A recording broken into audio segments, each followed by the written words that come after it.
So, today, we're going to talk about a word you've probably heard a million times, idol. But we're going to look at it in a way that might just change how you see everything around you and maybe even what's going on inside your own heart. When we hear a command like this one from Exodus, it's so easy for our minds to picture, ancient history, these dusty statues of stone or wood in some faraway land. It feels distant, like it doesn't really apply to our lives today. But what if the real idols, the ones with the most power over us, aren't things we can touch at all? What if they're actually invisible, hiding in plain sight all around us? Let's dive into that together. To really get this, we've got to start by looking past those mental images of old statues and carvings. I mean, it's almost funny in a way when you think about it. The prophet Isaiah once painted this wild picture of someone who takes a block of wood, uses part of it to cook his dinner and warm himself by the fire, and then carves the leftover piece into a god and asks it to save him. It just shows how backward things can get. So, you see, the wood or the stone, that was never the real problem. The real issue was where the heart was pointed, the misplaced trust, the misdirected worship. And that spiritual truth is just as real for you and me today as it was thousands of years ago. All right, so this brings us to a much bigger and honestly a much more personal idea of what an idol really is. It's less about an object in our hands and way more about what holds power in our hearts. Okay, so here's the big idea. An idol is anything that takes the place of God in our lives. It's whatever sits on the throne of your heart. It's that one thing you give ultimate authority to, the thing that really defines who you are and what you live for. The Apostle Paul even says flat out that greed is idolatry. And that one little connection, it just blows the whole thing wide open. Suddenly, an idol isn't just a statue anymore. It can be a desire, an appetite, that constant nagging pursuit of more. Just take a second and be honest with yourself. The answers to those questions, they often shine a spotlight right on those hidden thrones in our lives, the things we've secretly put in that number one spot. Okay, so let's bring this home.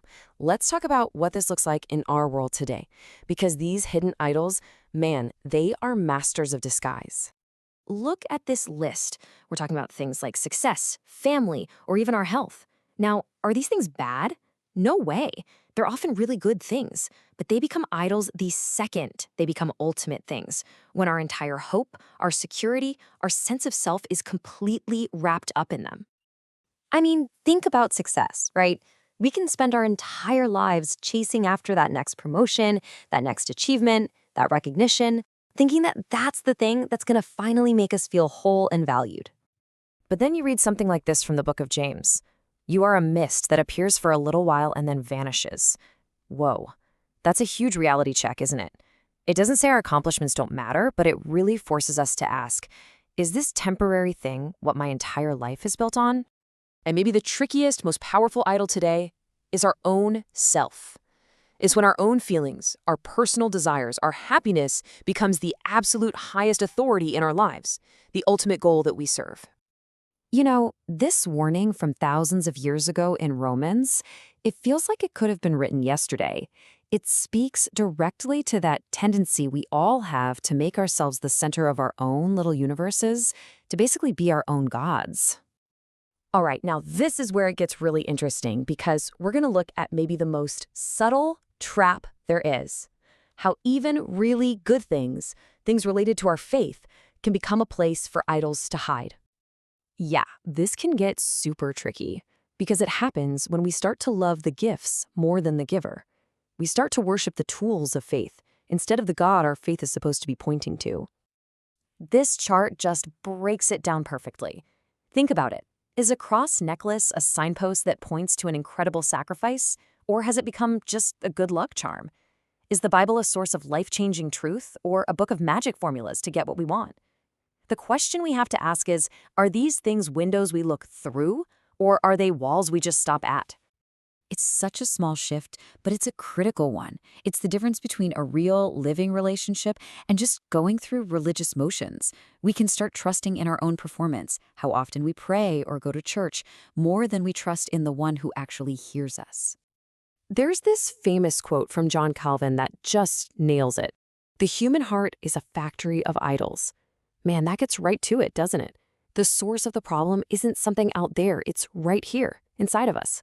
Left to ourselves, our hearts are just constantly creating things to worship. And because of that, we can't just fix this by trying harder or making a to-do list of idols to smash. It doesn't work that way. The only real path to freedom is a total heart change, being captivated by a new and way better desire.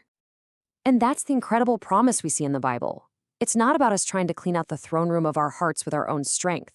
It's about an invitation, inviting the one who truly belongs there to take his seat and letting him change us from the inside out.